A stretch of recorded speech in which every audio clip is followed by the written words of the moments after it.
Welcome to Create an Environment for Growth, a 7-minute podcast dedicated to helping you participate in the growth that God is doing in your life so that you can thrive while pursuing your calling. I'm Elise, and I'm here with our host, psychologist and author, Dr. J. Timothy Smith. We're here in the studio today with Eric Sandras, who's known as Dr. E. He's my good friend. He's a pastor, professor. He's married to Cindy. They've started the Sanctuary Church. It's a beautiful mess where marginalized, recovering misfits know they belong. He's also helped launch a ministry called Hope COS, which is a sober living project that houses people and provides shelter on Colorado's coldest nights. He also teaches at a local university, speaks nationwide about grace, the margins, how to journey with the suffering.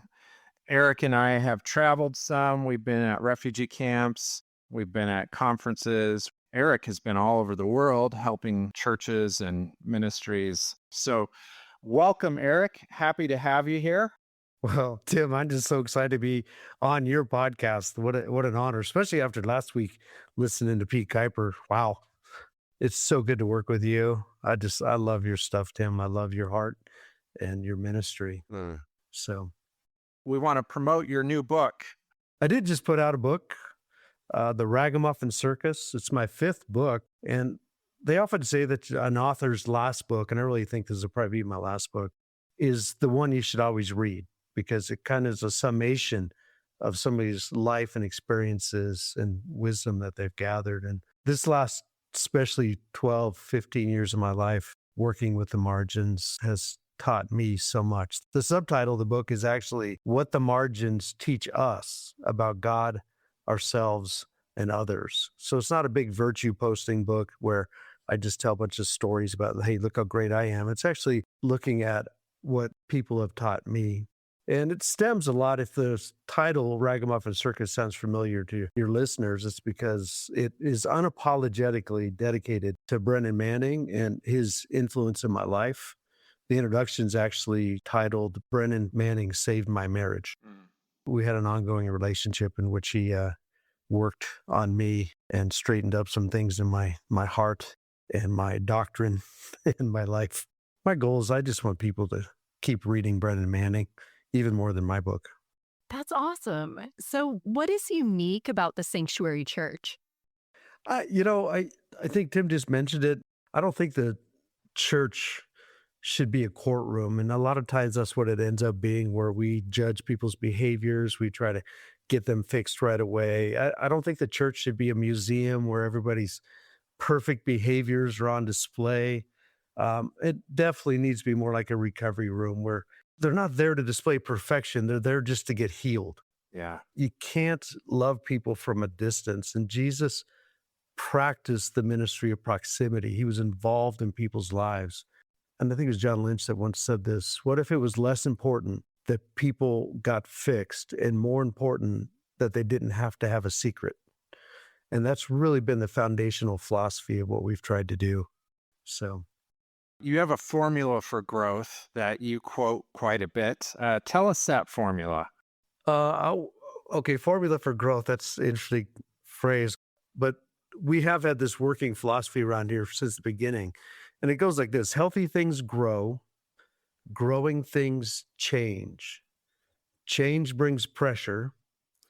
Pressure should produce prayer. Prayer is what keeps you healthy, and healthy things grow. Now, outside of the church realm, I rephrase that a little bit for a lot of people that work in nonprofits and secular kind of things, but I'll just say change brings pressure, and pressure should keep you focused on your values. And your values are what keeps you healthy. I believe that the call of the church is to be people that pursue the presence of God. A lot of that comes through prayer. A lot of that comes, Tim, even as things that you articulate in your podcast and in your ministry about building healthy foundations for growth. And a lot of that is seeking God and being in a place that you can be still and not just working a formula. Awesome. And how did you develop your passion for people on the margins? That passion started really with Cindy's and my first church plant out in Port Angeles, Washington. It was a small timber fishing town surrounded by 5 sovereign Native American nations. Most people didn't graduate high school out there. It had the second highest methamphetamine addiction rate per capita in the nation. That church grew by 50% conversion, and about a third of it was in active Narcotics Anonymous recovery programs. I learned by listening. I learned by getting involved in people's lives there. Just because I was never addicted to a narcotic doesn't mean I wasn't addicted to something. And so being around people who were being transformed by their higher power, people that were willing to start with step one and say that a part of my life has become unmanageable, is the opening of that kind of door. That, and then I moved to LA. I was the recovery pastor and teaching pastor of a 4,000 member church. But there I began working with people coming out of gangs, people in the porn industry. LA County produces and distributes more pornography than any other city in the world combined. Wow. But people in that industry were also coming to a point of step one, like their life had become unmanageable. Their sexual boundaries had been just obliterated. And they were coming to recovery meetings, finding Christ, finding hope, healing, and freedom again in their lives. And then I moved to Las Vegas, the same situation. There's not a vice or addiction you can't find in excess there. And working in recovery there just kept me exposed to people. Our recovery meeting out there ran 250 people every Friday night, 60 of which were teenagers. And again, just being in proximity to people who were willing to be transparent was transforming me.